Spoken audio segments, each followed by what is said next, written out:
ನಮಸ್ಕಾರ, ನೀವೆಲ್ಲರೂ ನೋಡ್ತಾ ಇದ್ದೀರಿ ಕನ್ನಡಮ್ಮ ನ್ಯೂಸ್ ನೆಟ್ವರ್ಕ್. ನಾನು ರವಿ ಸುರೇಶ್. ದಿನದ ಪ್ರಮುಖ ಸುದ್ದಿಗಳನ್ನು ನೋಡೋಣ. ಅದಕ್ಕಿಂತ ಮುಂಚೆ ಹೆಡ್ಲೈನ್ಸ್.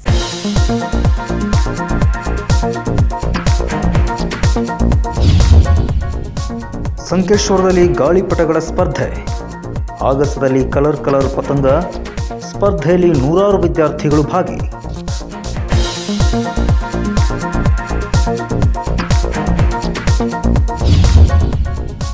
ಸರ್ಕಾರದ ವಿರುದ್ಧ ಆಟೋ ಚಾಲಕರು ಗರಂ. ನಿಮ್ಮ ಕಾನೂನು ನಮ್ಮ ಬದುಕಿಗೆ ಉರುಳಾಗಿದೆ. ಸರ್ಕಾರಕ್ಕೆ ಚಾಲಕರ ಭಾರೀ ಅಳಲು.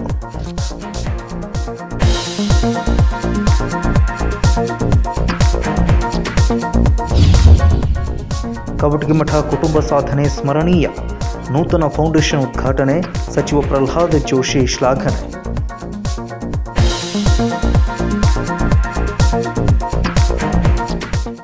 ಸಂಕೇಶ್ವರ ಪಟ್ಟಣದಲ್ಲಿ ಪವನ ಕನಗಲಿ ಫೌಂಡೇಶನ್ ವತಿಯಿಂದ ವಿದ್ಯಾರ್ಥಿಗಳಿಗಾಗಿ ಸಂಕ್ರಾಂತಿಯ ಹಿನ್ನೆಲೆಯಲ್ಲಿ ಗಾಳಿಪಟ ಸ್ಪರ್ಧೆಯನ್ನು ಆಯೋಜನೆ ಮಾಡಲಾಗಿತ್ತು.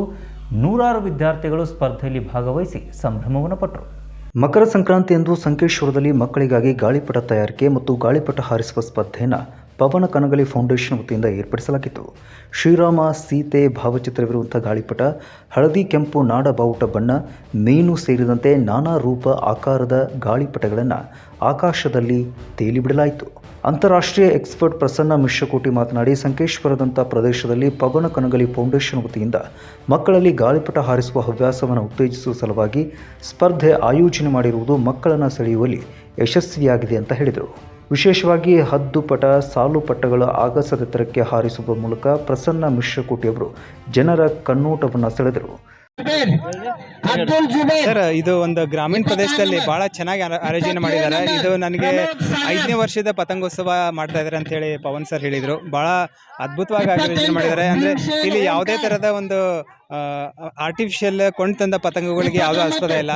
ಈ ಗ್ರಾಮೀಣ ಜನ ಹೆಂಗೆ ಮಾಡಿದ್ದಾರೆ ಅಂದರೆ, ನ್ಯೂಸ್ ಪೇಪರು, ಮನೇಲಿ ಸಿಗುವಂಥ ಸಾಮಾನ್ಯ ಮೆಟೀರಿಯಲಿಂದ ಪತಂಗ ಮಾಡಿಕೊಂಡು ಅವ್ರದ್ದೊಂದು ಕ್ರಿಯೇಟಿವಿಟಿನ ತೋರಿಸ್ತಾ ಇದ್ದಾರೆ. ತುಂಬ ಖುಷಿ ಅನ್ನಿಸ್ತು ನನಗೆ. ಆ್ಯಕ್ಚುಲಿ ನಾನು ಪತಂಗೋತ್ಸವದಲ್ಲಿ ಹೋದಾಗೆಲ್ಲ ಜನರು ಕೊಂಡು ತಂದ ಪತಂಗಗಳನ್ನು, ಚೈನೀಸ್ ಪತಂಗಗಳನ್ನು ಹಾರಿಸ್ತಾರೆ. ಬಟ್ ಇಲ್ಲಿ ಒಂಥರ ವಿಭಿನ್ನವಾಗಿದೆ. ಸೊ ಈ ಪತಂಗೋತ್ಸವ ಇನ್ನೂ ಎತ್ತರಕ್ಕೆ ಬೆಳಿಬೇಕಂತ ನನ್ನ ಆಸೆ ಇದೆ. ಇಲ್ಲಿ ಹುಡುಗರು ನೋಡಿದಾಗ ಗಂಡು ಮಕ್ಕಳು, ಹೆಣ್ಮಕ್ಳು ಎಲ್ಲ ಉತ್ಸಾಹದಿಂದ 6ವರೆಗೆ ಬಂದಿದ್ದಾರೆ. ಸೊ ಅವರ ಒಂದು ಉತ್ಸಾಹ ನೋಡಿ ನಮ್ಗೆ ನಿಜವಾಗ್ಲೂ ಈಗಿನ ಆಂಡ್ರಾಯ್ಡ್ ಯುಗದಲ್ಲೂ ಸದ್ಯಕ್ಕೆ ಈ ಟೈಪ್ ಗ್ರಾಮೀಣದಲ್ಲಿ ಇಷ್ಟೊಂದು ನಮ್ದು ಗ್ರಾಮೀಣ ಪ್ರತಿಭೆಗೆ ಒಂದು ಪ್ರೋತ್ಸಾಹ ಕೊಡ್ತಾ ಇದ್ದಾರಲ್ಲ, ಪವನ್ ಸರ್ಗೆ ತುಂಬ ಧನ್ಯವಾದಗಳು. ನನಗೂ ಇಲ್ಲಿ ಆಹ್ವಾನ ಮಾಡೋದಕ್ಕೆ ಅವರಿಗೆ ತುಂಬ ಆಭಾರಿಯಾಗಿದ್ದೀನಿ. ನನ್ನ ಹೆಸರು ಪ್ರಸನ್ನ ಮಿಶ್ರಿಕೋಟೆ ಅಂತೇಳಿ. ನಾನು ಹುಬ್ಬಳ್ಳಿಯವ್ರಿ, ಪ್ರೆಸೆಂಟ್ ಗಂಗಾವತಿಲಿ ಇರ್ತೀನಿ. ಸೊ ನಾನು ಹೀಗೆ ಚಿಕ್ಕವರಿಗಿಂದ ಪತಂಗದ ಬಗ್ಗೆ ಆಸೆ ಇತ್ತು. ಸೊ ಈಗ ಸ್ವಲ್ಪ ಟೆಕ್ನಾಲಜಿ ಬೆಳೆದಂಗೆ ನಾನು ಸ್ಟಂಟ್ ಕೈಟ್ ಫ್ಲೈಯಿಂಗ್ ಮಾಡ್ತೀನಿ. ಸೊ ಬೇರೆ ಬೇರೆ ಇಂಟರ್ನ್ಯಾಷನಲ್ ಕೈಟ್ ಫ್ಲೈಯಿಂಗಲ್ಲಿ ಇನ್ವಿಟೇಷನ್ ಕೊಡ್ತಾರೆ. ಸೊ ಅಲ್ಲಿ ಟೈಮ್ ಇದ್ದಾಗ ಅಲ್ಲೂ ಪಾರ್ಟಿಸಿಪೇಟ್ ಮಾಡ್ತೀನಿ. ಅಲ್ಲಿ ಸುಮಾರು ದೇಶಗಳಿಂದ ಬೇರೆ ಬೇರೆ ಥರದ ಪತಂಗಗಳು ತಂದನ್ನು ಹಾರಿಸ್ತಾರೆ. ಸೊ ಅವ್ರ ಜೊತೆನೂ ಬೆರೆತು ಅವ್ರ ಕಲೆನೂ ನಾವು ಶೇರ್ ಮಾಡಿಕೊಂಡು, ನಮ್ಮ ಕಡೆ ಪತಂಗನ ಅವ್ರು ಶೇರ್ ಮಾಡಿಕೊಂಡು ಒಂಥರ ಒಂದೇ ಸ್ಕೈಯಲ್ಲಿ we can just share the passion ಅಂತಾರಲ್ಲ, ಆ ಟೈಪ್. ಅದು ಬಿಟ್ಟು ನಾನು ಬೂಮರ್ಯಾಂಗ್ ಸ್ಪೋರ್ಟ್ಸಲ್ಲೂ ಇದ್ದೀನಿ. ನಾನು 2016ರಲ್ಲಿ ಭಾರತದಿಂದ ಪ್ರತಿನಿಧಿಸಿದ್ದೆ. ಬೂಮರ್ಯಾಂಗ್ ಅಂತ ಹೇಳಿದ್ರೆ ನೀವು ಗೊತ್ತಿರ್ಬೋದು, ಒಂದು ವಿ ಶೇಪ್ ವಸ್ತುನ ಒಗೆದ್ರೆ ಮತ್ತೆ ರಿಟರ್ನ್ ಆಗಿ ನಮ್ಮ ಕಡೆನೇ ಬರುತ್ತೆ. ಸೊ ಅದನ್ನು ನಾನೇ ಮಾಡ್ತೀನಿ. ವೆಕೇಷನಲ್ಲಿ ಸ್ಕೂಲ್ಗಳಲ್ಲಿ PT ಇದರಲ್ಲಿ ಟ್ರೈನಿಂಗು ಕೊಡ್ತೀನಿ. ಸೊ ಅಷ್ಟೊಂದು ಪಾಪ್ಯುಲರ್ ಇಲ್ಲ ಸ್ಪೋರ್ಟ್ಸ್ ಅದು. ಬಟ್ ಭಾರತದಲ್ಲೂ ಅದನ್ನು ಇತ್ತು. ಮೊದಲಿನ ಕಾಲದಲ್ಲಿ ವಲ್ಲರಿ ಅಂತಿದ್ರು. ಈಗ ತಮಿಳ್ನಾಡಿನಲ್ಲಿ ಅದನ್ನು ಆಯುಧಗತೆ ಯೂಸ್ ಮಾಡ್ತಿದ್ರು. ಅದು ಇಷ್ಟು ಡೇಂಜರಸ್ ಇತ್ತಂದರೆ ಅದು ಭಾಳ ಲೀತಲ್ ಇದ್ದಕ್ಕೆ ಬ್ರಿಟಿಷರು ಅದನ್ನು ಬ್ಯಾನ್ ಮಾಡಿದರು. ಸೊ ಅವರು ಒಂದು ಯುದ್ಧಗಾರಿಕೆ ತಂತ್ರ ಪ್ರಕಾರ ಅದನ್ನು ಬ್ಯಾನ್ ಮಾಡಿದ್ದಾರೆ. ಸೊ ಈಗೆಲ್ಲ ಹೈಟೆಕ್ ಸ್ಪೋರ್ಟ್ಸ್ ಆಗಿ ಬೇರೆ ದೇಶಗಳೆಲ್ಲ ಆಡ್ತಾರೆ. ಆಲ್ಮೋಸ್ಟ್ ನಾವು ಹೋದಾಗ ಒಂದು 19 ದೇಶಗಳು ಆ ವರ್ಲ್ಡ್ ಬೂಮರ್ಯಾಂಗ್ ಚಾಂಪಿಯನ್ಶಿಪ್ ಅಂತ ಹೇಳಿ ಪ್ರತಿ 2 ವರ್ಷಕ್ಕೊಮ್ಮೆ ನಡೆಯುತ್ತೆ. ಜರ್ಮನಿಲಿ ಸೇರಿದ್ರು. ಸೊ ಒಂದು ಒಳ್ಳೆಯ ಅನುಭವ. ನನಗೂ ಒಂದು ಭಾರತದಿಂದ ಪ್ರತಿನಿಧಿಸಿಗೆ ಒಂದು ಹೆಮ್ಮೆ ಅನಿಸುತ್ತೆ. ಸೊ ಅದನ್ನು ಮತ್ತೆ ಈ ಗ್ರಾಮೀಣ ಪ್ರತಿಭೆಗೂ ನಾನು ಕಲಿಸ್ಕೊಡ್ತಾ ಇದ್ದೀನಿ. ಸರ್ ಹೇಳಿದ್ದಾರೆ, ಮತ್ತೆ ಇನ್ನೊಂದ್ಸತಿ ಈವೆಂಟ್ ಬಂದು ಅವರಿಗೆ ಮಾಡೋದಾತು. ನಮ್ಮಲ್ಲಿ ಲೋಕಲಾಗಿ ಸಿಗುವಂಥ ಮೆಟೀರಿಯಲಲ್ಲೇ ಬೂಮರ್ಯಾಂಗ್ ಹೆಂಗೆ ಮಾಡಬೇಕು, ಇದೊಂದು ಏಕ ವ್ಯಕ್ತಿ ಆಟ. ಈ ಆಟಕ್ಕೆ ಯಾರೂ ಬೇಕಾಗಿಲ್ಲ, ಒಬ್ಬರೇ ಆಡ್ಬೋದು. ಸೊ ಅದೊಂದು ಪ್ಲಸ್ ಪಾಯಿಂಟ್ ಇದಕ್ಕೆ. ಸೊ ಅದೊಂಥರ ದೈಹಿಕ, ಮಾನಸಿಕ ಎಲ್ಲ ರೀತಿಯಿಂದಲೂ ಒಂದು ಉತ್ಸಾಹ ತುಂಬುವಂಥ ಒಂದು ಕ್ರೀಡೆ ಇದೆ. ಆಯೋಜಕರಾದ ಪವನ ಕನಗಲಿ ಮಾತನಾಡಿದರು. 5ನೇ ವರ್ಷದ ಗಾಳಿಪಟ ಸ್ಪರ್ಧೆಗೆ ಒಳ್ಳೆಯ ಪ್ರತಿಕ್ರಿಯೆ ವ್ಯಕ್ತವಾಗಿದೆ ಅಂತ ಹೇಳಿದರು. ಪ್ರತಿ ವರ್ಷ ನಂಗೆ ಈ ವರ್ಷಗಳ ಸಂಕ್ರಮಣ ದಿವಸ ಪತಂಗ ಗಾಳಿಪಟ ತಯಾರಿಕೆ ಮಾಡೋದು ಮತ್ತು ಹಾರಿಸೋ ಸ್ಪರ್ಧೆ ಎರಡೂ ಇಟ್ಟಿದ್ದೆವು. ಪ್ರತಿ ವರ್ಷಕ್ಕಿಂತ ಈ ವರ್ಷ ಹೆಚ್ಚಿನ ಪಾರ್ಟಿಸಿಪೆಂಟ್ಸ್ ಬಂದು 100ಕ್ಕಿಂತ ಹೆಚ್ಚು ಹುಡುಗರು ಭಾಗವಹಿಸ್ಯಾರು. ಹೀಗಾಗಿ ಮುಂದಿನ ವರ್ಷ ಇದಕ್ಕಿಂತನೂ ಹೆಚ್ಚು ಬರ್ತಿದ್ದ ನಮ್ಮ ತಲೆಯಾಗ ಐತಿ. ಈಗ ಮೇಕಿಂಗ್ದಾಗ ಒಂದು 50 ಜನ ಅದಾರು. ಆಮೇಲೆ ಮೇಕಿಂಗ್ ಫ್ಲೈಯಿಂಗ್ ಎರಡು ಕೂಡಿಸಿ 100 ಜನ ಅದಾರೆ. ಮುಂದಿನ ಸಲ ಇದ್ರ 2 ಪಟ್ಟು ಆಗ್ಬೋದು ನಮ್ಮ ತಲೆಯಾಗೈತಿ. ಮತ್ತು ವಿಶೇಷ ಅಂದ್ರೆ ಈ ಸಲ ಹೆಣ್ಮಕ್ಳೂ ಅರ್ಧ ಅದಾರು. 100 ಪಾರ್ಟಿಸಿಪೆಂಟ್ಸಾಗ 50 ಹೆಣ್ಮಕ್ಳು 50 ಗಂಡು ಮಕ್ಕಳು. ಪ್ರತಿ ವರ್ಷಕ್ಕಿಂತ ಹೆಚ್ಚು ಡೆವಲಪ್ಮೆಂಟ್ ಆಕೋತ ಹೊಂಟೈತಿ. ಮತ್ತು ನಿಯಮಗಳು ಚೇಂಜ್ ಮಾಡ್ಕೋತ ಹೊಂಟಿದೇವ್ರಿ ನಾವು ಪ್ರತಿ ವರ್ಷ. ಮತ್ತು ಸುಧಾರಣೆ ಆಕೋತ ಹೊಂಟೈತಿ. ಇನ್ನು ಬರೋ ಕೆಲವು ವರ್ಷನಾಗತ್ತು ರಾಜ್ಯ ಮಟ್ಟದ ಮಟ್ಟ ಹೋಗೋ ಇದೈತಿ ನಮ್ಗೆ ಅಪೇಕ್ಷೆ ಐತಿ. ಸ್ಪರ್ಧೆಯಲ್ಲಿ 142 ವಿದ್ಯಾರ್ಥಿಗಳು ಭಾಗವಹಿಸಿದ್ರು. ಗಾಳಿಪಟ ಹಾರಿಸುವ ಸ್ಪರ್ಧೆಯಲ್ಲಿ ಆರ್ಯನ್ ವಡ್ಡರ್ ಪ್ರಥಮ, ಸೀಮಾ ಮರಡಿ ದ್ವಿತೀಯ, ಅಬ್ದುಲ್ ಬಿಜಾಪುರೆ ತೃತೀಯ ಸ್ಥಾನವನ್ನು ಪಡೆದುಕೊಂಡರು. ಗಾಳಿಪಟ ತಯಾರಿಸುವ ಸ್ಪರ್ಧೆಯಲ್ಲಿ ಸಂಗೀತ ಗರ್ಬುಡೆ ಪ್ರಥಮ, ಸೃಷ್ಟಿ ಹಿಡದುಗ್ಗಿ ದ್ವಿತೀಯ, ಶ್ರೀನಿವಾಸ್ ಪೂಜಾರಿ ತೃತೀಯ ಸ್ಥಾನವನ್ನು ಪಡೆದುಕೊಂಡರು. ಎರಡೂ ಸ್ಪರ್ಧೆಯಲ್ಲಿ ಭಾಗವಹಿಸಿ 5 ಸ್ಪರ್ಧಿಗಳು ಸಮಾಧಾನಕರ ಬಹುಮಾನವನ್ನು ಪಡೆದುಕೊಂಡರು. ವಿವಿಧ ಶಾಲೆಗಳ ಸಾವಿರಾರು ವಿದ್ಯಾರ್ಥಿಗಳು ಪಾಲ್ಗೊಂಡು ಗಾಳಿಪಟ ಸ್ಪರ್ಧೆಯಲ್ಲಿ ಸಂಭ್ರಮವನ್ನು ಪಟ್ಟರು. Sachin Kamble, Kannadama news network, Sankeshwar. ಕರುನಾಡು ಸಾರಥಿಗಳ ಸೈನ್ಯ ಟ್ರೇಡ್ ಯೂನಿಯನ್ ಇವತ್ತು ಬೆಳಗಾವಿಯಲ್ಲಿ ಪ್ರತಿಭಟನೆಯನ್ನು ಮಾಡಿತು. ಆಟೋ ಚಾಲಕರ ವಿರುದ್ಧ ಸರ್ಕಾರ ಕೈಗೊಂಡಿರುವಂಥ ನಿರ್ಧಾರ ಮತ್ತು ಕಾನೂನು ನಮಗೆ ದೊಡ್ಡ ಮಟ್ಟದಲ್ಲಿ ಮಾರಕವಾಗಿದೆ. ಹೀಗಾಗಿ ಸರ್ಕಾರ ಈ ಸಂಬಂಧವಾಗಿ ಒಂದಿಷ್ಟು ಆಲೋಚಿಸಬೇಕಿದೆ, ಸೂಕ್ತ ನಿರ್ಧಾರ ಮತ್ತು ಸಮರ್ಪಕ ಕಾನೂನನ್ನು ಜಾರಿಗೆ ತರಬೇಕಿದೆ ಅಂತ ಸರ್ಕಾರಕ್ಕೆ ಮನವಿಯನ್ನು ಕೊಟ್ಟು ಆಗ್ರಹವನ್ನು ಮಾಡಿದರು. ಕರುನಾಡು ಸಾರಥಿಗಳ ಸೈನ್ಯ ಟ್ರೇಡ್ ಯೂನಿಯನ್ ಇವತ್ತು ಬೆಳಗಾವಿಯಲ್ಲಿ ಪ್ರತಿಭಟನೆ ಮಾಡಿ ಸರ್ಕಾರಕ್ಕೆ ಮನವಿಯನ್ನು ಕೊಟ್ಟಿದೆ. ಸರ್ಕಾರ ಕೈಗೊಂಡಿರುವಂಥ ಶಾಸನ ಚಾಲಕರ ಪಾಲಿಗೆ ಮರಣ ಶಾಸನವಾಗಿದೆ. ನಮ್ಮ ದೇಶದಲ್ಲಿ ರಸ್ತೆ, ಟ್ರಾಫಿಕ್ ಮತ್ತು ಹೊಸದಾಗಿ ಬರುತ್ತಿರುವ ಗಾಡಿಗಳ ಸ್ಥಿತಿ, ರಸ್ತೆ ನಿಯಮಗಳ ಬಗ್ಗೆ ಇರುವ ಮಾಹಿತಿ, ಡ್ರೈವರ್ ಸ್ಥಿತಿ ಎಲ್ಲ ಸ್ಥಿತಿಯನ್ನು ಅಧ್ಯಯನ ಮಾಡಬೇಕಿದೆ. ಹೀಗಾಗಿ ಸಮಿತಿಯೊಂದನ್ನು ನೇಮಿಸಿ ಅದು ಕೊಡುವಂಥ ಸಲಹೆಗಳನ್ನು ತೆಗೆದುಕೊಂಡು ಕಾನೂನನ್ನು ತಂದರೆ ಕೊರೋನಾದಿಂದ ಸ್ವಲ್ಪ ಚೇತರಿಸಿಕೊಳ್ಳುವ ಆಟೋ ಚಾಲಕರಿಗೆ ಅನುಕೂಲವಾಗಲಿದೆ ಅಂತ ಹೇಳಿದರು. ಹೆವಿ ಗಾಡಿ ಅಂದ್ರೆ ಏನಾಗ್ತಿದ್ರಿ, ಹೆವಿ ಗಾಡಿ ನಾವು ಹೋಗ್ತಿದ್ವಿ, ಯಾವಾರ ನಡಕ್ ಬರ್ತಾನೆ ಸಾಯ್ತಾನೆ. ಸತ್ ಬಗ್ಗೆ ಏನಾಗೈತಿ, ಡ್ರೈವರ್ ಅಲ್ಲಿ ತಡೆಯೋಲ್ಲ, ಡ್ರೈವರ್ ಪಬ್ಲಿಕ್ ಕೊಡೋದು ಹೊಡೆದು ಸಾಯಿಸ್ತೈತೆ. ಅದಕ್ಕೆ ಯಾರು ಉತ್ತರ ಕೊಡೋರ? ಡ್ರೈವರ್ ಯಾರು ಕಾಪಾಡವ್ರ? ಡ್ರೈವರ್ ಯಾರು ಕಾಪಾಡಕ್ ಸಾಧ್ಯ ಇಲ್ಲ. ಕೊರೋನಾದಾಗ ನೋಡ್ರಿ ಸರ್, ಎಲ್ಲ ಡ್ರೈವರ್ಗಳು ತಂತ ಹಾಕ್ಯಾರ. ಇವ್ರಿ ಹೆಂಡತಿ ಆಗಲಿ ಮಕ್ಕಳಾಗಲಿ ಇವ್ರನ್ನೆಲ್ಲ ತೊಗೊಂಬಂದು ಸೇಫ್ ಮಾಡೋರು ಡ್ರೈವರ್ಗಳು. ಯಾರನ್ನಾಗ್ಲಿ ಇವ್ರಿ ಪ್ರತಿಯೊಬ್ಬರು ಡ್ರೈವರ್ಗಳು ಸೇಫ್. ಇಂದು ಗ್ಯಾಸ್, ಪೆಟ್ರೋಲ್, ಕಾಯಿಪಲ್ಲೆ, ಹಾಲು ಗೀಲಿ ಎಲ್ಲ ಡ್ರೈವರ್ಗಳು ತಂದು ಕೊಡೋರು.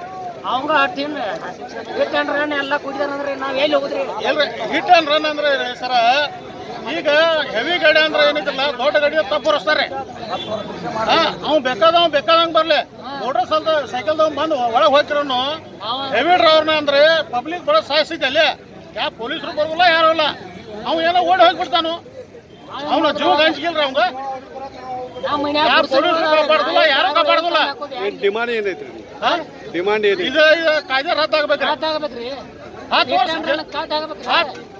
ಜೈಲ್ ರೀ, 7 ಲಕ್ಷ ರೂಪಾಯಿ ದಂಡ ಇಲ್ಲಿ ಕೊಡವ್ರಿ ಡ್ರೈವರ್. ಒಂದ ಮಾತಾಡ್ರಿ, ನೀವು ಯಾವ್ರು ಮಾತಾಡ್ತೀರಿ ನೀವು ಮಾತಾಡ್ಬೇಡ್ರಿ. 10 ವರ್ಷ ಜೈಲ, 7 ಲಕ್ಷ ರೂಪಾಯಿ ದಂಡ ಕೊಡಾಕ ಏನ ಡ್ರೈವರ್ಗಳು ಭಾಳ ಗಂಟು ಮಾಡಿಟ್ಟಿದಾರ್ರಿ. ಎಲ್ಲ ಲೂಟಿ ಹೊಡೆದೀಗ ಮೋದಿ. ಈಗ ಡ್ರೈವರ್ಗಳ ಬಗ್ಗೆ ಗಂಟು ಬಿದ್ದಾನ. ಈಗ ಡ್ರೈವರ್ಗಳ ಭಾಳ ದುಡ್ಡು ಐತೆ ಅಂತ ಹೇಳಿ 7 ಲಕ್ಷ ರೂಪಾಯಿ ಈ ಸಂದರ್ಭದಲ್ಲಿ ಸರ್ಕಾರದ ಕಾನೂನಿನ ವಿರುದ್ಧ ಧ್ವನಿ ಎತ್ತಿದ್ರು, ಘೋಷಣೆಗಳನ್ನು ಕೂಗಿದ್ರು. ಚಾಲಕರ ಪರವಾಗಿ ಚಾಲಕರಿಗೆ ಪೂರಕವಾಗಿರುವಂಥ ಕಾನೂನುಗಳನ್ನು ಜಾರಿಗೆ ತರಬೇಕು ಅಂತ ಸರ್ಕಾರವನ್ನು ಒತ್ತಾಯ ಮಾಡಿದರು. ಈ ಸಂದರ್ಭದಲ್ಲಿ ಯೂನಿಯನ್ನ ಎಲ್ಲ ಸದಸ್ಯರು ಕೂಡ ಭಾಗವಹಿಸಿದರು. Mahadev Pawar, Kannadama news network, Belagavi. Kannadama news ನೆಟ್ವರ್ಕ್ನಲ್ಲಿ ಇದೀಗ ಪುಟ್ಟದೊಂದು ಬ್ರೇಕ್.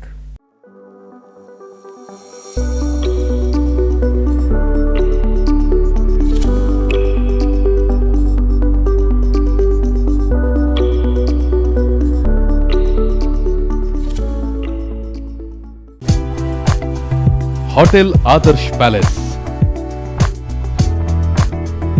लजीज खाने के साथ यहाँ है बेहतरीन rooms,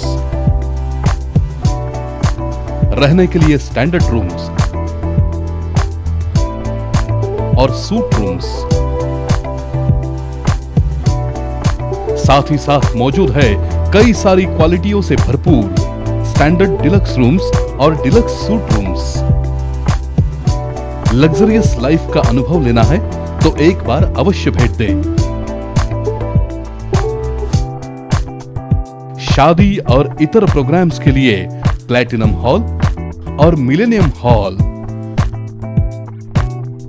hotel Adarsh palace, Lingaraj college के पास, कॉलेज रोड, बेलगांव।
ಬ್ರೇಕ್ ಬಳಿಕ ಮತ್ತೆ ಸ್ವಾಗತ.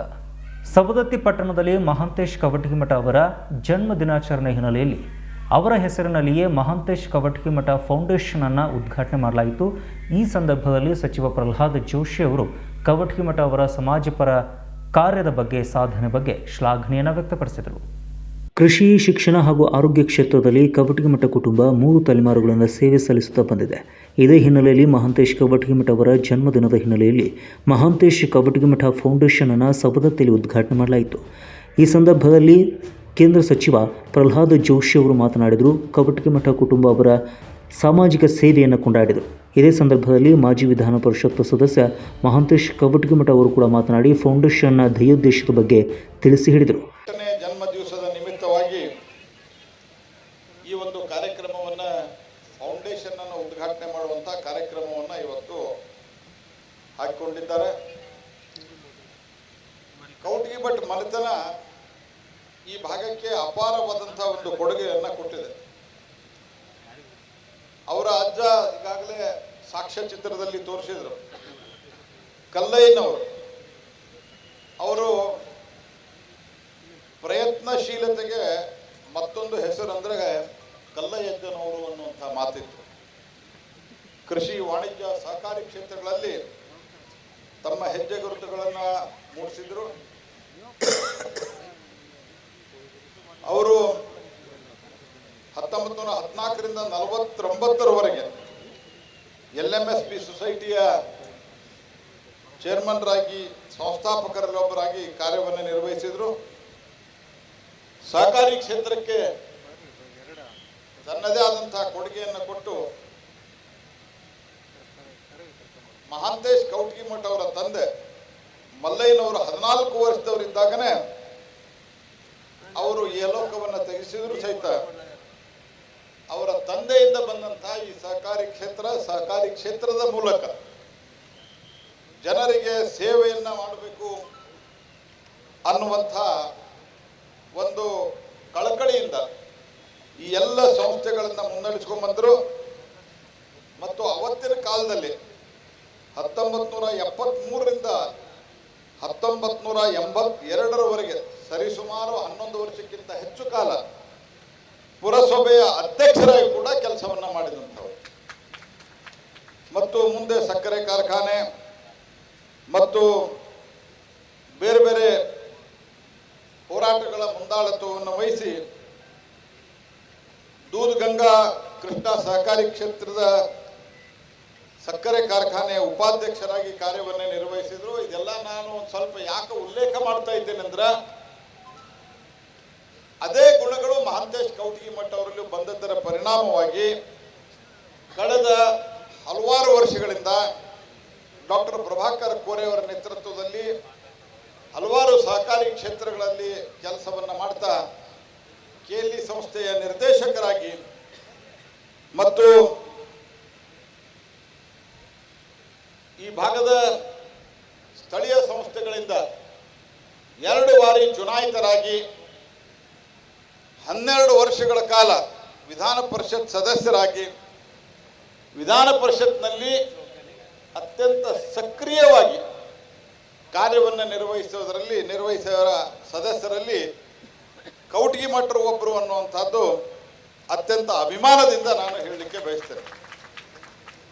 ಮತ್ತು ರಾಜಕಾರಣದಲ್ಲಿ ಯಾವುದೇ ಒಬ್ಬ ವ್ಯಕ್ತಿ MLA MLC ಅದರಲ್ಲೂ ಸರ್ಕಾರ ಇದ್ದಾಗ ಮುಖ್ಯ ಸಚೇತಕರಾದರೆ ಆರೋಪಗಳು ಪ್ರತ್ಯಾರೋಪಗಳು ಬರೋದು ಸಹಜ.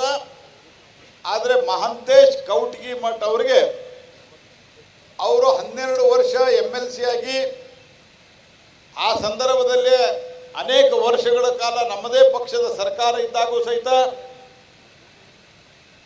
ಮತ್ತು ಒಬ್ಬ ಮುಖ್ಯ ಸಚೇತಕರಾಗಿ ಒಂದೇ ಒಂದು ಆರೋಪ ಬರಲಾರದಂತೆ ಕಪ್ಪು ಚುಕ್ಕೆ ಬರಲಾರದಂತೆ ನೋಡಿಕೊಂಡಂಥವರು ನಮ್ಮ ಮಹಾಂತೇಶ್ ಕೌಟಗಿ ಮಠ ಅವರು. ಬೆಳಗಾವಿ DCC ಬ್ಯಾಂಕಿಗೂ ಕೂಡ ಅವರು ಆರಿಸಿ ಬಂದಿದ್ದು ನಾವೆಲ್ಲ ನೆನಪಿಟ್ಕೋಬೇಕು. ಇವತ್ತು ಅವರು ಕೌಟಗಿ ಮಠ ಫೌಂಡೇಶನ್ ಅನ್ನು ಶುರು ಮಾಡಿದ್ದಾರೆ. ಶಿಕ್ಷಣ, ಆರೋಗ್ಯ ಮತ್ತು ಬೇರೆ ಬೇರೆ ಕ್ಷೇತ್ರಗಳಲ್ಲಿ ಯಾರು ಅವಶ್ಯತೆ ಅವರಿಗೆ ಟ್ರೈನಿಂಗ್ ಅನ್ನು ಕೊಡುವಂಥದ್ದು, ಶಿಕ್ಷಣದ ಸೌಲಭ್ಯವನ್ನು ಕೊಡುವಂಥದ್ದು, ಆರೋಗ್ಯದ ಸೌಲಭ್ಯವನ್ನು ಕೊಡುವಂಥ ಒಂದು ಉದಾತ್ತವಾದಂಥ ವಿಚಾರವನ್ನು ಇಟ್ಟುಕೊಂಡು ಈ ಫೌಂಡೇಶನ್ ಅನ್ನು ಶುರು ಮಾಡಿದ್ದಾರೆ. ನಾನು ಕೌಟಗಿ ಮಠ ಅವರಿಗೆ ಒಂದು ಸಲಹೆಯನ್ನು ಕೊಡ್ಲಿಕ್ಕೆ ಬಯಸ್ತೇನೆ. ಇಲ್ಲೆಲ್ಲರೂ ಇದ್ರ ಶಿಕ್ಷಣ ಆರೋಗ್ಯದ ಜೊತೆಗೆ ಕೌಶಲ್ಯದ ಒಂದು ವ್ಯವಸ್ಥೆಯನ್ನು ಕೂಡ, ಡೆವಲಪ್ಮೆಂಟ್ ಆಫ್ ಸ್ಕಿಲ್ ಅನ್ನೋದು ಕೂಡ ಒಂದು ಅತ್ಯಂತ ಮಹತ್ವದ ಸಂಗತಿ ಆಗಿದೆ ಇವತ್ತು. ನಾನು ಈ ಮಾತನ್ನು ಯಾಕೆ ಪ್ರಸ್ತಾಪ ಮಾಡ್ತಾ ಇದ್ದೇನೆ ಅಂತಂದ್ರೆ,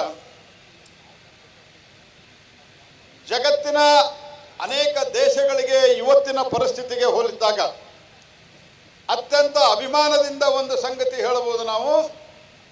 ಜಗತ್ತು ಭಾರತದ ಕಡೆ ಮುಖ ಮಾಡ್ತದೆ. World is looking at India. ಭಾರತದ ಅಭಿಪ್ರಾಯವನ್ನ ಪಡೆಯಲಾರದೆ ಜಗತ್ತಿನ ಪ್ರಮುಖ ಆಗು ಹೋಗುಗಳ ನಿರ್ಣಯಗಳು ಇವತ್ತು ಆಗಲಿಕ್ಕೆ ಸಾಧ್ಯ ಇರಲಾರದಂಥ ಒಂದು ಪರಿಸ್ಥಿತಿಯಲ್ಲಿ ಇವತ್ತು ಭಾರತ ಬಂದಿದೆ ಸ್ನೇಹಿತರೆ. ಹೀಗಾಗಿ ಜಗತ್ತಿನ ಅವಶ್ಯಕತೆಗಳು, ಜಗತ್ತಿನ ನೀಡುಗಳನ್ನು ಸಹಿತ ಪೂರೈಸುವಂಥ ಒಂದು ಅತ್ಯಂತ ಮಹತ್ವದ ಜವಾಬ್ದಾರಿ ಭಾರತದ ಮೇಲಿದೆ. ನೀವು ಕೆಲವು ವರ್ಷಗಳ ಹಿಂದೆ 10-20 ವರ್ಷಗಳ ಹಿಂದೆ 10 ವರ್ಷಗಳ ಹಿಂದೆ ನೀವು ಒಂದು ಸಂಗತಿಯನ್ನ ಬಹಳ ಸಲೀಸವಾಗಿ ಸಹಜವಾಗಿ ಕೇಳಿರ್ತೀರಿ. ಆ ಸಂಗತಿ ಏನು ಅಂತಂದ್ರೆ, ಜಗತ್ತಿನ ಫ್ಯಾಕ್ಟ್ರಿ ಯಾವುದು ಅಂತಂದ್ರೆ ಅದು ಚೈನಾ ಅಂತ ಹೇಳ್ತಾ ಇದ್ರು. Which is the world factory ಅಂತ ಕೇಳಿದ್ರೆ ಅದನ್ನು ಅತ್ಯಂತ ಸಹಜವಾಗಿ ಚೈನಾ ಅಂತ ಹೇಳ್ತಾ ಇದ್ರು. ಈಗ ಭಾರತದ ವಿಶ್ವಾಸಾರ್ಹತೆ ಹೆಚ್ಚಿರುವ ಒಂದು ಪರಿಣಾಮವಾಗಿ ಜಗತ್ತಿನ ಫ್ಯಾಕ್ಟರಿ ಯಾವ್ದು ಆಗಲಿದೆ ಅಥವಾ ಯಾವ್ದು ಆಗಿದೆ ಅಂತ ಹೇಳಿದ್ರೆ ಅದು ಭಾರತ ಆಗಲಿದೆ ಅನ್ನುವಂಥ ಮಾತನ್ನು ನಾನು. ಈ ಭಾರತ ಆದಾಗ ನಮ್ಮ ಸ್ಕಿಲ್ ಹೇಗಿರಬೇಕು, ನಮ್ಮ ಮಕ್ಕಳ ಆರೋಗ್ಯ ಹೇಗಿರಬೇಕು, ನಮ್ಮ ಮಕ್ಕಳ ಶಿಕ್ಷಣ ಹೇಗಿರಬೇಕು. ಸ್ನೇಹಿತರೆ, ಒಂದು ಸಂಗತಿಯನ್ನು ನಾವೆಲ್ಲರೂ ಸೇರಿ ಅರ್ಥ ಮಾಡ್ಕೋಬೇಕಾಗಿದೆ. ಜಗತ್ತಿನಲ್ಲಿ ಅತ್ಯಂತ ಒಳ್ಳೆಯ ನರ್ಸ್ಗೆ ಡಿಮಾಂಡ್ ಅದ. ಜಗತ್ತಿನಲ್ಲಿ ಕೆಲಸ ಮಾಡುವ ಕೈಗಳಿಲ್ಲ. ಜಗತ್ತಿನಲ್ಲಿ ಅತ್ಯಂತ ಒಳ್ಳೆಯ ಶಿಕ್ಷಕರಿಗೆ ಡಿಮಾಂಡ್ ಅದ. ಆ ಶಿಕ್ಷಕರಿಗೆ ಕೊಡುವಂಥ ಕೆಲಸವನ್ನು ಮಾಡಬೇಕಾಗಿರೋದು ಭಾರತ. ಭಾರತೀಯ ಶಿಕ್ಷಕರನ್ನ, ಭಾರತೀಯ ಡಾಕ್ಟರ್ಸ್ಗಳನ್ನು, ಭಾರತೀಯ ನರ್ಸ್ಗಳನ್ನು, ಭಾರತೀಯ ಯೋಗ ಟೀಚರ್ನ, ಜಗತ್ತು ಯೋಗವನ್ನು ಒಪ್ಪಿಕೊಳ್ತಾ ಇವತ್ತು ಆ ಯೋಗ ಟೀಚರ್ಸನ್ನು ಕಳಿಸುವಂಥ ಜವಾಬ್ದಾರಿ ನಮ್ಮ ಮೇಲಿದೆ. ಎಲ್ಲ ಅದರ ಜೊತೆಗೆ ಕೆಲಸ ಮಾಡುವ ಕೈಗಳು ಇಲ್ಲಿರೋದ್ರಿಂದ ಅತಿ ಹೆಚ್ಚು ಇನ್ವೆಸ್ಟ್ಮೆಂಟ್ ಎಲ್ಲಾದರೂ ಆಗ್ತಾ ಇದ್ರೆ ಅದು ಭಾರತದಲ್ಲಿ ಆಗ್ತಾ ಇದೆ ಸ್ನೇಹಿತರೆ. ಅತ್ಯಂತ ಹೆಚ್ಚು ಇನ್ವೆಸ್ಟ್ಮೆಂಟ್ ಆಗ್ತಾ ಇರುವಂಥ ದೇಶ ಅದು ಭಾರತ. ಹಾಗಾಗಿ ಬರುವಂಥ ದಿವಸದಲ್ಲಿ ಒಂದು ಕಾಲದಲ್ಲಿ 2008ರಿಂದ 2014ರಲ್ಲಿ ಸತತವಾಗಿ ಪಾರ್ಲಿಮೆಂಟ್ನಲ್ಲಿ ಒಂದು ಚರ್ಚೆ ನಡೀತಾ ಇತ್ತು. ಆ ಚರ್ಚೆ ಏನು ಅಂತಂದ್ರೆ ಫ್ರಾಜೈಲ್ 5, ಜಗತ್ತಿನ ಅತ್ಯಂತ 5 ದುರ್ಬಲ ಆರ್ಥಿಕ ಶಕ್ತಿಗಳಲ್ಲಿ ಅತ್ಯಂತ ದುರ್ಬಲ ಅರ್ಥ ವ್ಯವಸ್ಥೆಯಲ್ಲಿ ಭಾರತ ಒಂದಾಗಿ, ದ ಫ್ರೈಜೈಲ್ 5. ಒಂದ್ಸರ್ತಿ ಚರ್ಚೆ ನಡೆದಿತ್ತು ಪಾರ್ಲಿಮೆಂಟ್ನಲ್ಲಿ. ಆ ಪಾರ್ಲಿಮೆಂಟಿನ ಚರ್ಚೆಯ ಟೈಟಲ್ ಏನಿತ್ತು, ಆ ಸಂದರ್ಭದಲ್ಲಿ ಕೋರೆ ಅವರು ಬಹುತೇಕವಾಗಿ ಅಲ್ಲಿ ರಾಜ್ಯಸಭೆಯಲ್ಲಿದ್ದರು. ಆ ಟೈಟಲ್ ಏನಿತ್ತು ಅಂತಂದ್ರೆ ಫ್ರೈಜೈಲ್ 5. ಜಗತ್ತಿನ ಇದು ಅತ್ಯಂತ ಬಿದ್ದು ಹೋಗಬಹುದಾದಂತಹ ದುರ್ಬಲ ಅರ್ಥವ್ಯವಸ್ಥೆಗಳಲ್ಲಿ ಭಾರತ ಒಂದಾಗಿತ್ತು. ಆದರೆ ಈ 10 ವರ್ಷದಲ್ಲಿ ಜಗತ್ತಿನ 5ನೇ ಅತಿ ದೊಡ್ಡ ಆರ್ಥಿಕ ಶಕ್ತಿಯಾಗಿ ಇವತ್ತು ಭಾರತ ಹೊರಹೊಮ್ಮಿದೆ. ಅಂಥ ಸಂದರ್ಭದಲ್ಲಿ ಜಗತ್ತಿನ ಅಪೇಕ್ಷೆ ಭಾರತದಿಂದ ಬಹುದೊಡ್ಡದಿದೆ. ಆ ಅಪೇಕ್ಷೆಗಳನ್ನು ಪೂರೈಸಲಿಕ್ಕೆ ನಮ್ಮ ದೇಶದಲ್ಲಿರುವಂಥ ಯುವಕರನ್ನ ನಾವು ಅಣಿಗೊಳಿಸಬೇಕಾಗಿದೆ. ಯಾಕೆ ಅಂತಂದ್ರೆ ನಮ್ಮ ದೇಶದ ತಾಕತ್ತು ಎದರಲ್ಲಿದೆ ಅಂತಂದ್ರೆ ಜಗತ್ತಿನ ಅತ್ಯಂತ ಯುವ ದೇಶ, the most young country of the world is India today. The most talented people and who are ready to work, they are from India today. ಅದಕ್ಕೆ ಒಂದು ನೇತೃತ್ವ ಬೇಕಾಗಿತ್ತು. ನಾವು ನಮ್ಮ ಕಡೆ ಇದಿದೆ, ನೀವು ನಮಗೆ ಏನು ಕೊಡ್ತೀರಿ ಅಂತ ಧೈರ್ಯದಿಂದ ಜಗತ್ತನ್ನು ಕೇಳುವಂತಹ ಒಂದು ನಾಯಕತ್ವ ಬೇಕಾಗಿತ್ತು. ಆ ನಾಯಕತ್ವವನ್ನು ಕೊಟ್ಟಿರುವವರು ಇವತ್ತು ನೀವು ಕೊಟ್ಟಿರುವುದರಿಂದ ಜಗತ್ತು ಭಾರತದ ಕಡೆ ನೋಡ್ತಾ ಇದೆ, ಏನಾದರೂ ಒಂದು ಭಾರತ ನಮಗೆ ಕೊಡ್ತದೆ ಅಂತ. ಹಾಗಾಗಿ ನಮ್ಮ ಹ್ಯೂಮನ್ ರಿಸೋರ್ಸ್ ಅನ್ನು ಬೆಳೆಸುವಂತಹ ಜವಾಬ್ದಾರಿ ನಮ್ಮೆಲ್ಲರ ಮೇಲಿದೆ. ಆ ಕೆಲಸವನ್ನ ಕೇವಲ ಸರ್ಕಾರ ಮಾಡ್ತದೆ ಅಂತ ಅನ್ಲಿಕ್ಕೆ ಆಗೋದಿಲ್ಲ. ಆ ಕೆಲಸವನ್ನ ಬೇರೆ ಬೇರೆ ಸಂಸ್ಥೆಗಳು, ಸಮಾಜ ಸಂಸ್ಥೆಗಳು, ಸ್ವಾಮಿಗಳು ಮತ್ತು ಜನ ಸಹಭಾಗಿತ್ವ ಇವರೆಲ್ಲರೂ ಸೇರಿ ಮಾಡಬೇಕಾಗಿದೆ. ಆ ಕೆಲಸಕ್ಕೆ ಒಂದು ಹೆಜ್ಜೆಯನ್ನ ಇವತ್ತು ಶುರುವಾತ್ ಮಾಡಿದ್ದಾರೆ. ಮೊದಲನೆಯ ಸ್ಟೆಪ್ ಅನ್ನು ಹತ್ತುವಂಥ ಒಂದು ಕೆಲಸವನ್ನ ಕೌಟ್ಗಿ ಮಠ್ ಫೌಂಡೇಶನ್ ಮೂಲಕ ಮಹಂತೇಶ್ ಕೌಟ್ಗಿ ಮಠ್ ಅವರು ಮಾಡಿದ್ದಾರೆ. ಅವರ ಈ ಪ್ರಯತ್ನದಲ್ಲಿ ಅವರು ಯಶಸ್ವಿಯಾಗಲಿ. ಈ ಫೌಂಡೇಶನ್ದಿಂದ ಕೆಲವರಿಗಾದರೂ ಆರೋಗ್ಯ, ಕೆಲವರಿಗಾದರೂ ಶಿಕ್ಷಣ, ಕೆಲವರಿಗಾದರೂ ಕೌಶಲ್ಯ ಸಿಕ್ಕ ಅವರ ಜೀವನದಲ್ಲಿ ಒಂದು ಪರಿವರ್ತನೆ ಆದರೆ ಅದೇ ಒಂದು ದೊಡ್ಡ ಸಾಧನೆ, ಅದೇ ಒಂದು ದೊಡ್ಡ ತೃಪ್ತಿ. ಆ ರೀತಿಯ ಕೆಲಸ ಆಗಲಿ ಅಂತ ಹಾರೈಸಿ ಕೌಟ್ಗಿ ಮಠ್ ಅವರಿಗೆ 58ನೇ ವರ್ಷದ ಹುಟ್ಟುಹಬ್ಬದ ಶುಭಾಶಯವನ್ನು ಕೋರ್ತಾ, ನಾನು ಇವತ್ತು ನಿನ್ನೆ ರಾತ್ರಿ ಡೆಲ್ಲಿಗೆ ಹೋಗ್ಬೇಕು ಅಂತ ಅಂದ್ಕೊಂಡಿದ್ದೆ. ಆದರೆ ಕೌಟ್ಗಿ ಮಠ್ ಅವರು ಕಾರ್ಡ್ ನೋಡಿದೆ. ಕಾರ್ಡ್ನೊಳಗೆ ಇಷ್ಟೆಲ್ಲ ಸ್ವಾಮಿಗಳನ್ನು ನೋಡಿದಾಗ ಒಂದೇ ಸರ್ತೆ ಇಷ್ಟೆಲ್ಲ ಸ್ವಾಮಿಗಳ ದರ್ಶನ ಒಮ್ಮೆ ಆಗ್ತದೆ ಅನ್ನೋ ಕಾರಣಕ್ಕಾಗಿ ನಾನು ಈ ಕಾರ್ಯಕ್ರಮ ಮುಗಿಸಿಕೊಂಡು ಇವತ್ತು ಡೆಲ್ಲಿಗೆ ಹೋಗೋ ತೀರ್ಮಾನ ಮಾಡಿ ಇಲ್ಲಿ ಬಂದಿದ್ದೇನೆ. ಅವರಿಗೆ ಮತ್ತೊಮ್ಮೆ ಶುಭ ಕೋರಿ ನನ್ನ ಮಾತನ್ನು ಮುಗಿಸ್ತೇನೆ. ನಮಸ್ಕಾರ. ಈ ಸಂದರ್ಭದಲ್ಲಿ ತೋಂಟದಾರ ಸಿದ್ದರಾಮ ಸ್ವಾಮೀಜಿ, ಹುಬ್ಬಳ್ಳಿಯ 3000 ಮಠದ ರಾಜಯೋಗೇಂದ್ರ ಸ್ವಾಮೀಜಿ ಸೇರಿದ ಹಾಗೆ ವಿವಿಧ ಮಠಗಳ ಮಠಾಧೀಶರು ಉಪಸ್ಥಿತರಿದ್ದರು. ಅದೂ ಅಲ್ಲದೆ ಸಾಕಷ್ಟು ಸಂಖ್ಯೆಯಲ್ಲಿ ಕವಟಗಿ ಮಠ ಅವರ ಅಭಿಮಾನಿಗಳು ಕೂಡ ನೆರೆದು ಬಂದಿದ್ದರು. Mahadev Pawar, Kannada news network, Savadatti. ಇತ್ತೀಚೆಗೆ ಗೋವಾದಲ್ಲಿ ವಿಶೇಷಚೇತನ ಮಕ್ಕಳಿಗಾಗಿ ಡಾನ್ಸ್ ಸ್ಪರ್ಧೆಯನ್ನು ಆಯೋಜನೆ ಮಾಡಲಾಗಿತ್ತು. ಈ ಸ್ಪರ್ಧೆಯಲ್ಲಿ ಕಾರವಾರದ ಆಶಾ ನಿಕೇತನ ಶಾಲೆಯ 6ನೇ ತರಗತಿಯ ವಿದ್ಯಾರ್ಥಿಗಳು ಅಭೂತಪೂರ್ವ ಸಾಧನೆಯನ್ನು ಮಾಡಿದ್ದಾರೆ.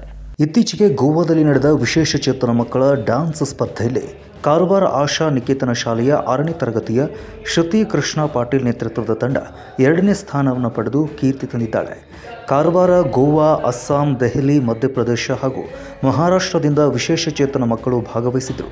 ಕಾರವಾರ ಆಶಾ ನಿಕೇತನ ಶಾಲೆಯ ಶ್ರುತಿ ಪಾಟೀಲ್, ವೈಷ್ಣವಿ ಕೋಲ್ಕಾರ್ ಸೇರಿದಂತೆ ಇನ್ನಿತರ ವಿಶೇಷ ಮಕ್ಕಳು ಭಾಗವಹಿಸಿ 2ನೇ ಸ್ಥಾನವನ್ನು ಪಡೆದುಕೊಂಡಿದ್ದಾರೆ. ಮಕ್ಕಳ ಸಾಧನೆಗೆ ಶಾಲಾ ಆಡಳಿತ ಮಂಡಳಿ ಶ್ಲಾಘನೆಯನ್ನು ವ್ಯಕ್ತ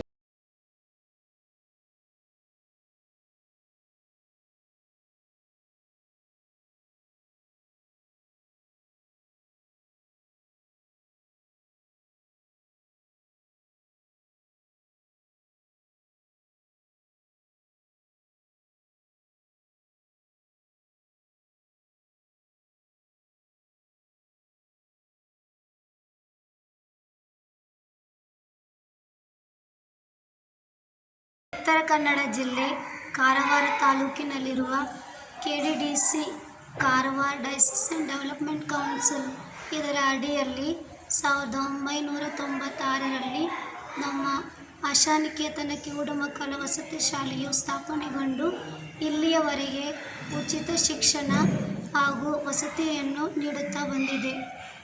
ಇಲ್ಲಿ ವ್ಯಾಸಂಗ ಮಾಡುತ್ತಿರುವ ವಿದ್ಯಾರ್ಥಿಗಳು ಅವರ ಕಲಿಕೆಯೊಂದಿಗೆ ಕ್ರೀಡೆ, ಚಿತ್ರಕಲೆ, ನೃತ್ಯ, ಕರಕುಶಲ ಮುಂತಾದ ಕ್ಷೇತ್ರಗಳಲ್ಲಿ ತರಬೇತಿಯನ್ನು ಪಡೆದು ಉತ್ತಮ ಅವಕಾಶಗಳನ್ನು ಪಡೆದು ಹಲವಾರು ಕ್ಷೇತ್ರಗಳಲ್ಲಿ ವಿಜೇತರಾಗಿ ಉತ್ತಮ ಸಾಧನೆಯನ್ನು ಪಡೆದಿರುತ್ತಾರೆ. ಇದಕ್ಕೊಂದು ನಿದರ್ಶನ ಎನ್ನುವಂತೆ ಜನವರಿ 11ರಿಂದ 13 ತನಕ ಗೋವಾ ರಾಜ್ಯದಲ್ಲಿ ನಡೆದ 12ನೇ ಅಖಿಲ ಭಾರತ ವಿಶೇಷಚೇತನರ ಸಾಂಸ್ಕೃತಿಕ ಸಮ್ಮೇಳನದಲ್ಲಿ ನಮ್ಮ ಕರ್ನಾಟಕ ರಾಜ್ಯದ ಪ್ರತಿನಿಧಿಯಾಗಿ 6 ರಾಜ್ಯಗಳೊಂದಿಗೆ ಸ್ಪರ್ಧೆಯಲ್ಲಿ ಭಾಗವಹಿಸಿ ನೃತ್ಯದಲ್ಲಿ ದ್ವಿತೀಯ ಸ್ಥಾನವನ್ನು ಪಡೆದಿರುತ್ತಾರೆ. ಇದು ನಮ್ಮ ಸಂಸ್ಥೆಗೂ ಶಾಲೆಗೂ ವಿಶೇಷಚೇತನರ ಪಾಲಕರಿಗೂ ಹೆಮ್ಮೆಯ ಹಾಗೂ ಸಂತೋಷದ ವಿಷಯ. ಇದಷ್ಟೇ ಅಲ್ಲದೆ ಮುಂಬರುವ ಜನವರಿ 17ರಿಂದ 19ರವರೆಗೆ ನಡೆಯುವ ರಾಜ್ಯ ಮಟ್ಟದ ವಿಶೇಷಚೇತನರ ಕ್ರೀಡಾಕೂಟ ತುಮಕೂರು ಜಿಲ್ಲೆಯ ಮಧುಗಿರಿಯಲ್ಲಿ ನಡೆಯಲು ಸಾರ್ವಜನಿಕ ಶಿಕ್ಷಣ ಇಲಾಖೆ ವತಿಯಿಂದ ನಡೆಯಲಿದೆ. ಈ ಸ್ಪರ್ಧೆಯಲ್ಲಿ ಕೂಡ ನಮ್ಮ ವಿಶೇಷಚೇತನ ಮಕ್ಕಳು ಭಾಗವಹಿಸಲಿದ್ದಾರೆ. ಆ ಸ್ಪರ್ಧೆಯಲ್ಲಿ ಕೂಡ ಒಳ್ಳೆಯ ಸಾಧನೆಯನ್ನು ಪಡೆಯಲು ನೀವು ಎಲ್ಲರೂ ಹಾರೈಸುವಿರಿ ಎಂದು ನನ್ನ ಅನಿಸಿಕೆ. ಈ ಒಳ್ಳೆಯ ಸಾಧನೆಯನ್ನು ಪಡೆಯಲು ನಮಗೆ ಮಾರ್ಗದರ್ಶನ ನೀಡಿದ ನಮ್ಮ ಸಂಸ್ಥೆಯ ನಿರ್ದೇಶಕರಾದ ವಂದನೀಯ ಫಾದರ್ ಸ್ಟೀಫನ್ ಅವರಿಗೂ, ನಮ್ಮ ಶಾಲೆಯ ಮುಖ್ಯೋಪಾಧ್ಯಾಯಿನಿ ಸಿಸ್ಟರ್ ಲಿನೆಟ್ ಲೋಪಿಸ್ ರವರಿಗೂ, ಎಲ್ಲ ಶಿಕ್ಷಕ ವೃಂದದವರಿಗೂ ನಾನು ಆತ್ಮೀಯ ವಂದನೆಗಳನ್ನು ಸಲ್ಲಿಸುತ್ತೇನೆ. Krishna Patil, Kannadama news network, Karwar. ಇದೀಗ ಮತ್ತೊಮ್ಮೆ ಹೆಡ್ಲೈನ್ಸ್.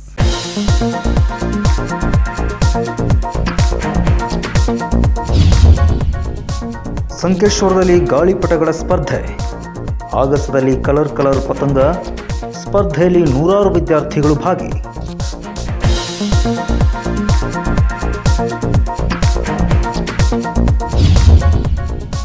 ಸರ್ಕಾರದ ವಿರುದ್ಧ ಆಟೋ ಚಾಲಕರು ಗರಂ. ನಿಮ್ಮ ಕಾನೂನು ನಮ್ಮ ಬದುಕಿಗೆ ಉರುಳಾಗಿದೆ. ಸರ್ಕಾರಕ್ಕೆ ಚಾಲಕರ ಭಾರೀ ಅಳಲು.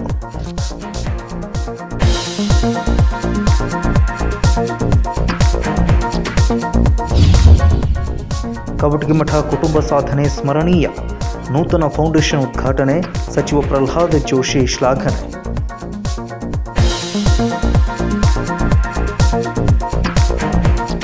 ಇವಿಷ್ಟು ಈ ದಿನದ ಪ್ರಮುಖ ಸುದ್ದಿಗಳು. ಮತ್ತೊಂದಿಷ್ಟು ಸುದ್ದಿಗಳಿಗಾಗಿ ನೋಡ್ತಾ ಇರಿ ಕನ್ನಡಮ ನ್ಯೂಸ್ ನೆಟ್ವರ್ಕ್.